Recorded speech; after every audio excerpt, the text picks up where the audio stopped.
Hi friends, welcome to GD Last Days. இந்த வீடியோவில் மிக முக்கியமான ஒரு இன்ஃபர்மேஷனை தெரிவிக்கிறதுக்காக தான் இந்த வீடியோ நான் மேக் பண்ணியிருக்கேன்.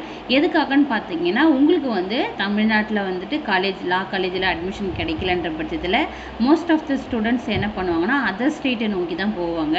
ஸோ நீங்கள் யாரெல்லாம் வந்து அதர் ஸ்டேட்டில் லா அட்மிஷன் 3 இயர்ஸோ 5 இயர்ஸோ இல்லை வந்து எல்எல்எம்மோ வந்து படிக்கலாம் அப்படின்ற ட்ரை பண்ணுறீங்கன்னா, நீங்கள் எந்த காலேஜில் அட்மிஷன் போட போகிறீங்களோ அந்த காலேஜ் வந்து இந்த இயர் 2025-26 அகாடமிக் இயர்க்கான பார் கவுன்சில் ஆஃப் இந்தியாவுடைய அப்ரூவ்டு இருக்கான்னு மட்டும் செக் பண்ணிக்கிட்டு பேக்ரவுண்ட் வெரிஃபிகேஷன் பண்ணி அதுக்கப்புறம் அட்மிஷன் போடுங்க. ஏன் நான் அப்படி சொல்கிறேன்னா, பார் கவுன்சில் ஆஃப் இந்தியாவில் டோட்டலாக வந்து 11 காலேஜஸ் வந்து ப்ரொஹிபிட் பண்ணியிருக்காங்க.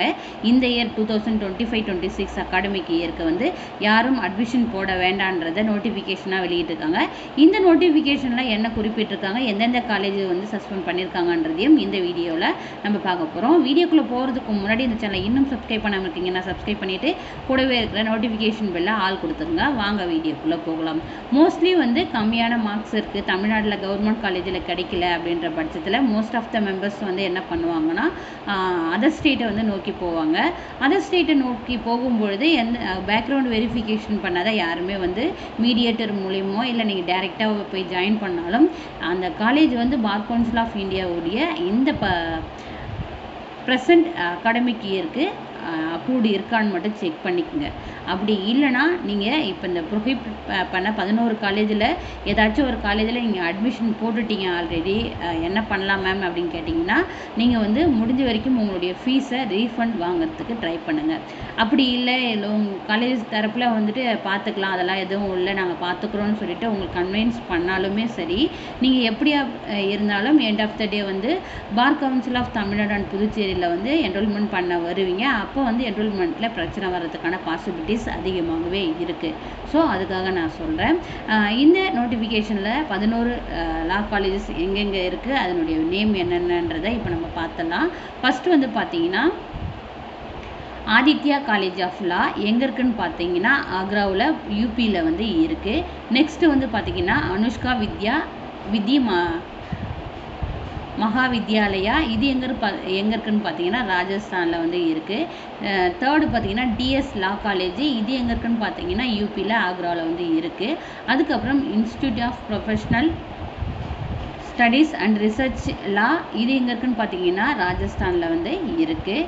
நெக்ஸ்ட்டு பார்த்தீங்கன்னா ஸ்ரீ ஜெகதாம்பா லா காலேஜ், இதுவும் வந்து யூபியில் ஆக்ராவில் வந்து இருக்குது. அதுக்கப்புறம் மகாத்மா காந்தி லா காலேஜ் எங்கே இருக்குன்னு பார்த்தீங்கன்னா குஜராத்தில் வந்து இருக்குது. அதுக்கப்புறம் நீட்டு ஸ்மிருதி விதி மகாவித்யாலயா, இது எங்கே இருக்குன்னு பார்த்தீங்கன்னா யூபியில் தான் வந்து இருக்குது. அதுக்கப்புறம் பார்த்தீங்கன்னா PD Poornammal memorial education college of law, இது எங்கே இருக்குன்னு பார்த்தீங்கன்னா யூபியில் வந்து இருக்குது, உத்தரப்பிரதேசத்தில். அதுக்கப்புறம் ஆர்ஜே லா காலேஜ், இது எங்கே இருக்குது லொக்கேட் ஆகிருக்குன்னு பார்த்தீங்கன்னா யூபி தான், உத்தரப்பிரதேஷ். அதுக்கப்புறம் பார்த்தீங்கன்னா எஸ்எம்எஸ் லா காலேஜ், இந்த காலேஜ் எங்கே லொக்கேட் ஆகிருக்குன்னு பார்த்தீங்கன்னா அதே யூபி தான். அதுக்கப்புறம் Shri Venkateswara college of law Tirupati, இது வந்து எங்கே லொக்கேட் ஆகிருக்குன்னு பார்த்தீங்கன்னா ஆந்திர பிரதேஷ்.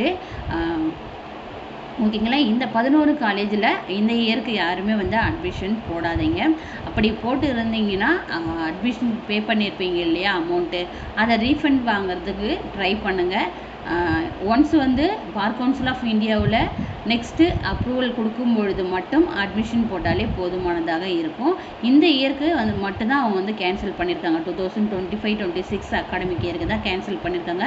ஃபர்தர் நோட்டிஃபிகேஷன் மறுபடியும் வந்த பிறகு நீங்கள் அட்மிஷன் ப்ராசஸ் வந்து மேற்கொள்ளலான்றது பார் கவுன்சில் ஆஃப் இந்தியாவுடைய ஒரு பப்ளிக் நோட்டீஸாக வந்து கொடுத்துருக்காங்க. இந்த வீடியோ உங்களுக்கு யூஸ்ஃபுல்லாக இருந்திருக்குன்னு நான் நம்புகிறேன். இதில் ஏதாச்சும் டவுட்ஸ் இருந்ததுன்னா கமெண்ட் பாக்ஸில் கமெண்ட் பண்ணுங்கள். வீடியோ பிடிச்சிருந்தா மஸ்ட்டு வந்து லைக் பண்ணுங்கள். முக்கியமாக வந்து இந்த வீடியோவை நிறைய பேருக்கு வந்து ஷேர் பண்ணுங்கள். ஏன்னா வந்து சில பேர் வந்து தெரியாமலே போய் அட்மிஷன் போட்டுருவாங்க. ஸோ அதுக்காக நீங்கள் ஷேர் பண்ணுறது மூலயமா ஒவ்வொருத்தவங்களுடைய அமௌண்ட், மணி, டைம் எல்லாமே வந்து சேவ் பண்ணப்படுது. அவங்க வந்து ஃப்யூச்சரில் எந்த ஒரு ப்ராப்ளத்துலேயும் மாட்டிக்காமல் இருக்கிறதுக்கு வந்து உங்களுடைய ஒரு ஷேர் வந்து அவங்களுக்கு ஹெல்ப்ஃபுல்லாக இருக்கும் நான் நம்புகிறேன். Thank you, keep supporting.